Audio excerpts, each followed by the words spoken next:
Karnataka news ಎಕ್ಸ್‌ಪ್ರೆಸ್‌ನಲ್ಲಿ ನುಡಿದ ಸುದ್ದಿಗಳನ್ನು ನೋಡೋಣ ಬನ್ನಿ. ಕೊಳವೆ ಬಾವಿಯಲ್ಲಿ ಸಿಲುಕಿ ಬರೋಬ್ಬರಿ 20 ಗಂಟೆಗಳ ಕಾಲ ಸಾವಿನೊಂದಿಗೆ ಸೆಣಸಿ ಮೃತ್ಯುಂಜಯನಾಗಿ ಹೊರಬಂದಿದ್ದ ಸಾತ್ವಿಕ್ನನ್ನ ಇಂದು ಆಸ್ಪತ್ರೆಯಿಂದ ಡಿಸ್ಚಾರ್ಜ್ ಮಾಡಲಾಗಿದೆ. ವಿಜಯಪುರ ಜಿಲ್ಲಾಸ್ಪತ್ರೆಗೆ ದಾಖಲಿಸಿ ಸಾತ್ವಿಕ್ಗೆ ಚಿಕಿತ್ಸೆಯನ್ನು ನೀಡಲಾಗ್ತಾ ಇತ್ತು. ವೈದ್ಯರು ಸಾತ್ವಿಕ್ ಬ್ಯಾಕ್ಬೋನ್ ಸ್ಕ್ರೀನಿಂಗ್ ನಡೆಸಿದ್ರು. ವರದಿ ನಾರ್ಮಲ್ ಬಂದ ಹಿನ್ನೆಲೆ ಆಸ್ಪತ್ರೆಯಿಂದ ಡಿಸ್ಚಾರ್ಜ್ ಮಾಡಲಾಯಿತು. ಸಾತ್ವಿಕ್ ಪೋಷಕರು ಮಗನನ್ನ ಎತ್ತಿಕೊಂಡು ಸಂಭ್ರಮದಿಂದ ಮನೆ ಕಡೆ ಹೆಜ್ಜೆ ಹಾಕಿದ್ರು. ವಾಣಿಜ್ಯ ನಗರಿ ಹುಬ್ಬಳ್ಳಿಯಲ್ಲಿ ವಿದ್ಯಾರ್ಥಿಗಳು ಹುಚ್ಚಾಟ ಮೆರೆದಿದ್ದಾರೆ. ಒಂದೇ ಬೈಕ್ನಲ್ಲಿ 5 ವಿದ್ಯಾರ್ಥಿಗಳು ಸಂಚರಿಸಿದ್ದಾರೆ. ಗೋಕುಲ್ ರೋಡ್ನಲ್ಲಿ ವಿದ್ಯಾರ್ಥಿಗಳು ಈ ರೀತಿಯಾಗಿ ದುಸ್ಸಾಹಸ ಮಾಡಿದ್ದಾರೆ.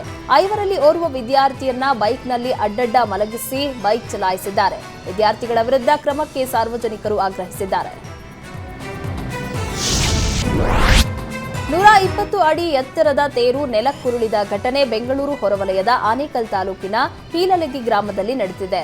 ಇತಿಹಾಸ ಪ್ರಸಿದ್ಧ ಹುಸ್ಕೂರು ಮುದ್ದೂರಮ್ಮ ಜಾತ್ರೆಗೆ ಹೀಲಲಗಿ ಗ್ರಾಮದಿಂದ ತೇರು ಕೊಂಡೊಯ್ಯಲಾಗ್ತಾ ಇತ್ತು. ಎತ್ತು ಮತ್ತು ಟ್ರ್ಯಾಕ್ಟರ್ಗಳ ನೆರವಿನಿಂದ ತೇರು ಎಳೆಯಲಾಗ್ತಾ ಇತ್ತು. ಕಮ್ಮಸಂದ್ರದ ಹೈಪರ್ ಮಾರ್ಕೆಟ್ ತಿರುವಿನಲ್ಲಿ ತೇರು ಉರುಳಿ ಬಿದ್ದಿದೆ. ಅದೃಷ್ಟವಶಾತ್ ಅವಘಡದಲ್ಲಿ ಯಾವುದೇ ಸಾವು ನೋವು ಸಂಭವಿಸಿಲ್ಲ.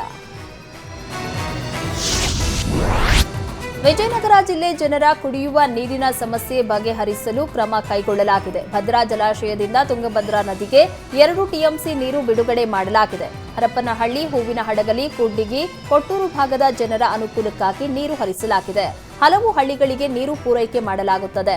ನೀರು ಬಿಡುಗಡೆ ಮಾಡಿದ ಹಿನ್ನೆಲೆ ಈ ಭಾಗದ ಜನರ ಜಲಸಂಕಷ್ಟ ಕೊಂಚ ತಗ್ಗಿದೆ.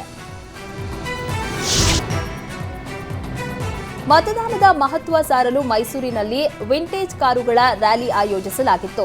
ಲೋಕಸಭಾ ಚುನಾವಣೆಯಲ್ಲಿ ಮತದಾನ ಪ್ರಮಾಣ ಹೆಚ್ಚಿಸಲು ಮೈಸೂರು ಜಿಲ್ಲಾಡಳಿತ ವಿವಿಧ ಕಾರ್ಯಕ್ರಮ ನಡೆಸ್ತಾ ಇದೆ. ಮತದಾನದ ಮಹತ್ವ ಹಾಗೂ ಚುನಾವಣೆ ಬಗ್ಗೆ ಅರಿವು ಮೂಡಿಸಲು ಸ್ವೀಪ್ ಸಮಿತಿ ವಿಂಟೇಜ್ ಕಾರು ರ್ಯಾಲಿ ಆಯೋಜಿಸಿತ್ತು. ಕೋಲಾರ ಜಿಲ್ಲೆ ಬಂಗಾರಪೇಟೆ ತಾಲೂಕಿನಲ್ಲಿ ಎಚ್ಪಿ ಗ್ಯಾಸ್ ಏಜೆನ್ಸಿ ಎದುರು ಜನ ಕ್ಯೂ ನಿಂತಿದ್ರು. ಬಂಗಾರಪೇಟೆ ಪಟ್ಟಣದ ರಘುವಂಶಿ ಗ್ಯಾಸ್ ಏಜೆನ್ಸಿ ವಿರುದ್ಧ ಜನ ಆಕ್ರೋಶ ಹೊರಹಾಕಿದ್ರು. ಗ್ಯಾಸ್ ಏಜೆನ್ಸಿ ಸರಿಯಾಗಿ ಗ್ಯಾಸ್ ಸಿಲಿಂಡರ್ ವಿತರಣೆ ಮಾಡ್ತಾ ಇಲ್ಲ ಎಂದು ಗ್ರಾಹಕರು ಆರೋಪಿಸಿದ್ದಾರೆ. ನೀರಾವರಿ ಇಲಾಖೆಯ ಅಧಿಕಾರಿಗಳ ಮಧ್ಯೆ ಸಮನ್ವಯ ಕೊರತೆಯಿಂದಾಗಿ ಬೇಸಿಗೆಯಲ್ಲೂ ಘಟಪ್ರಭಾ ನದಿಗೆ ಅಡ್ಡಲಾಗಿ ಕಟ್ಟಿದ ಸೇತುವೆ ಮುಳುಗಡೆಯಾಗಿದೆ. ಬೆಳಗಾವಿ ಜಿಲ್ಲೆಯ ಮೂಡಲಗಿ ತಾಲೂಕಿನ ಸುಣಧೋಳಿ ಬಳಿಯ ಸೇತುವೆ ಮುಳುಗಡೆಯಾಗಿದೆ. ಸುಣಧೋಳಿ ಮೂಡಲಗಿ ಸಂಪರ್ಕ ಕಲ್ಪಿಸುವ ಸೇತುವೆ ಮುಳುಗಡೆಯಾಗಿದ್ದು ಸಂಚಾರ ತಾತ್ಕಾಲಿಕವಾಗಿ ಸ್ಥಗಿತವಾಗಿದೆ.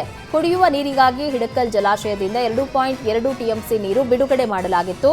ನದಿಗೆ ನೀರು ಬಂದರೂ ಬ್ಯಾರೇಜ್ ಗೇಟ್ ತೆರೆಯದೆ ಅಧಿಕಾರಿಗಳು ನಿರ್ಲಕ್ಷ್ಯ ತೋರಿದ್ದಾರೆ. ಅಧಿಕಾರಿಗಳು ಗೇಟ್ ಓಪನ್ ಮಾಡದೇ ಇರೋದಕ್ಕೆ ಸೇತುವೆ ಮುಳುಗಡೆಯಾಗಿದೆ. ಕಳ್ಳತನ ಆರೋಪದ ಮೇಲೆ ಅನ್ನಪೂರ್ಣೇಶ್ವರಿ ನಗರ ಪೊಲೀಸರು ತಾಯಿ ಮತ್ತು ಅಪ್ರಾಪ್ತ ಮಗನನ್ನ ಬಂಧಿಸಿದ್ದಾರೆ. ರೋಜಾ ಎಂಬ ಮಹಿಳೆ ಸದ್ಯ ಪೊಲೀಸರ ಅತಿಥಿಯಾಗಿದ್ದಾರೆ. ಬಂಧಿತ ರೋಜಾ ಬೆಳಗ್ಗೆ ಎದ್ದು ಏರಿಯಾ ರೌಂಡ್ಸ್ ಹಾಕ್ತಾ ಇದ್ಲು. ಯಾವ್ಯಾವ ಮನೆಯಲ್ಲಿ ಮಹಿಳೆಯರು ಎಷ್ಟೊತ್ತಿಗೆ ಹೊರಗೆ ಬರ್ತಾರೆ, ಏನ್ ಮಾಡ್ತಾರೆ ಎಂದು ನೋಡಿ ಬಳಿಕ ಕಳ್ಳತನಕ್ಕೆ ಸ್ಕೆಚ್ ಹಾಕ್ತಾ ಇದ್ಲು. ಕಳ್ಳತನದಲ್ಲಿ ತೊಡಗಿದ್ದ ತಾಯಿ ಹಾಗೂ ಮಗನನ್ನ ಪೊಲೀಸರು ಬಂಧಿಸಿದ್ದು 5 ಲಕ್ಷ ಮೌಲ್ಯದ 103 ಗ್ರಾಂ ಚಿನ್ನಾಭರಣವನ್ನ ವಶಕ್ಕೆ ಪಡೆದಿದ್ದಾರೆ.